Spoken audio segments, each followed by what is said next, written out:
Saudara Presiden Singapura Halimah Yacob bersama suaminya Mohamed Abdullah siang tadi menjenguk Ibu Ani Yudhoyono yang sedang menjalani perawatan di Rumah Sakit Universitas Nasional Singapura. Kunjungan Presiden Singapura ini mendapat sambutan hangat oleh Presiden Republik Indonesia ke-6 Susilo Bambang Yudhoyono yang sejak awal mendampingi istrinya.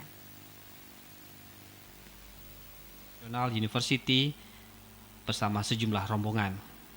Kedatangan Presiden Singapura ini langsung disambut oleh Susilo Bambang Yudhoyono yang sejak awal terus mendampingi Ibu Ani dalam menjalani perawatan di rumah sakit serta didampingi oleh Duta Besar Republik Indonesia di Singapura, Ngurah Suwajaya. Kehadiran Presiden Singapura ini ingin memberikan doa dan dukungan agar Ani Yudhoyono cepat sembuh. Informasi ini disampaikan staf khusus Susilo Bambang Yudhoyono kepada redaksi TVRI Aceh siang tadi. Presiden Singapura Halimah juga sempat berbincang dengan Susilo Bambang Yudhoyono sebelum meninggalkan National University Hospital. Tim Liputan TVRI Aceh melaporkan.